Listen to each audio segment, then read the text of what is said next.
What's poppin', dogs? Mr. Allen here with a bit of a challenge problem for you guys. We got to write the equation of a line in slope-intercept form, that's y equals mx plus b, that perpendicularly bisects segment AB if A is negative 4, 7, and B is 2, 3. Those are the endpoints of my segment. And just for good measure, let's write down y equals mx plus b. And I also like to write down off to the side m equals and b equals for my new equation, right? Then we have like a little checklist of things I got to get done. So do I have any of those right off the bat? That's what I always look for. Do I have a slope or a y-intercept? No, I don't. Do I even have a point on this perpendicular bisector? No, I don't. And I have no way of getting the slope directly, okay? Directly. But let's do this, okay? Before we, start panicking and crying as one does in math, let's do a quick sketch, shall we? Let's do it. All right, so I'm going to give a quick XY coordinate plane. I'm going to draw up in, let's say, green, this segment AB. All right, so this is going to be AB. We got negative 4, positive 7, so somewhere up here. A is negative 4, comma 7, and B is 2, 3. And I don't really even care if it's perfect or anything like that. I'm not even scaling this. It's just to get a general idea as to what I'm looking at, because I don't even know what I'm trying to do right now. I got to write the equation of a line that perpendicularly bisects this segment. So let's make this a segment, shall we? That was a little bit of a curvy segment. That's a little better. So where's this line going to be? What's it going to look like? Well, let's go with the pink marker. It would go right through the middle of AB and perpendicular to it, right? So this is the line that I'm essentially trying to make. Perpendicular bisects, okay? All right. So if I got the slope of AB, what would I do with that?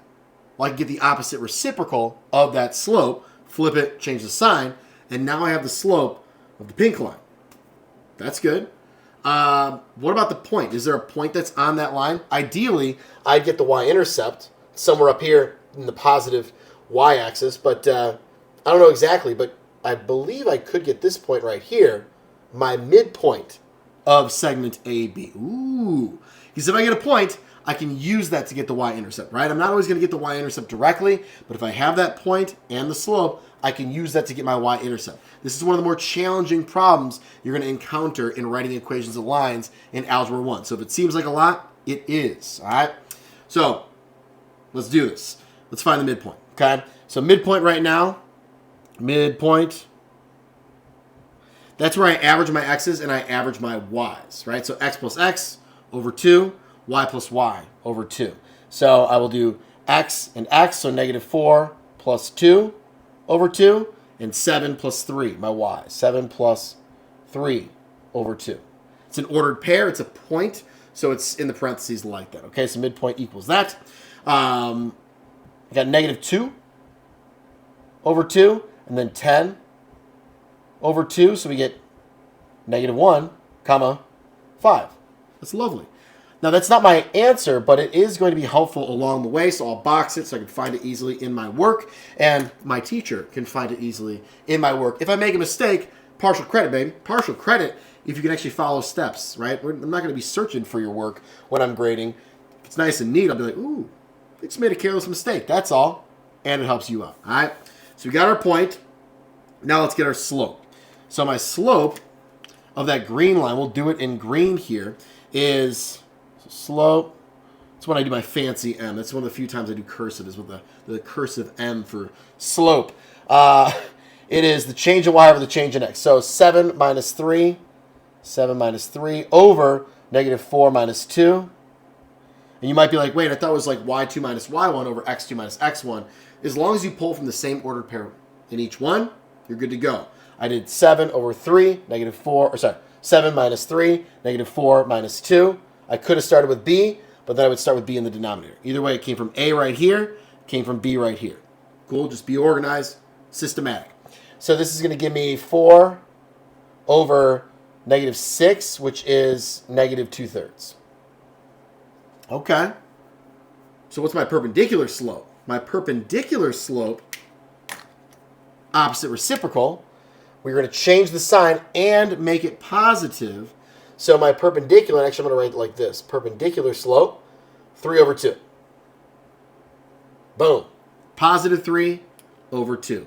Goes from negative to positive, and we flip it. Awesome. So I'll even write that over here, that this is going to be my perpendicular. Man, I'm struggling with my fancy m's after I mentioned it. It's going to be positive 3 over 2. All right. Now I can get my b. Okay, I can get my y-intercept. Because I have a point that is on the line, I have the slope of said line, I can get the y-intercept based off of this point and the trajectory that it has, right? It's going up 3 over 2, up 3 over 2. Where's it going to hit that y-axis? Let's find out. Take my y equals mx plus b. I'm going to throw this in for x, this in for y, that in for m. So here we go. We got 5 equals m is 3 over 2. X is negative 1 plus b. I threw x in parentheses because it came after the 3 over 2. All right. So we got 5 equals negative 3 over 2 plus b.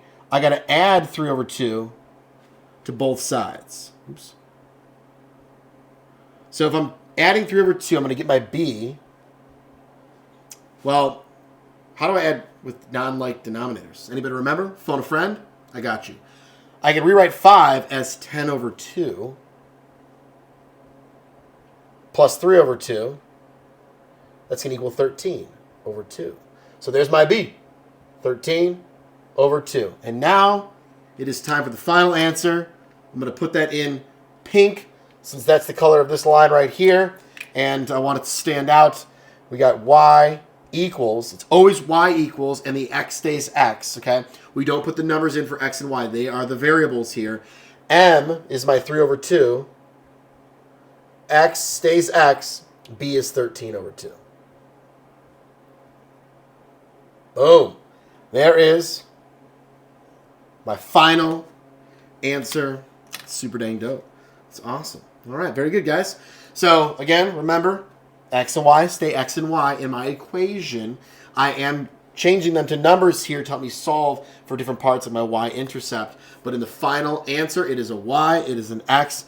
Everything else will be our number. So we have y equals 3 over 2x plus 13 over 2. Again, this is probably the most challenging of problems when it comes to writing equations of lines in Algebra 1. So if it seemed overwhelming, it is a tough one. I have other videos on it as well, so be sure to check those out or go back to some basics of writing equations of lines if you found this to be a struggle. Otherwise, thanks for watching, you guys. Have a wonderful day and stay dope.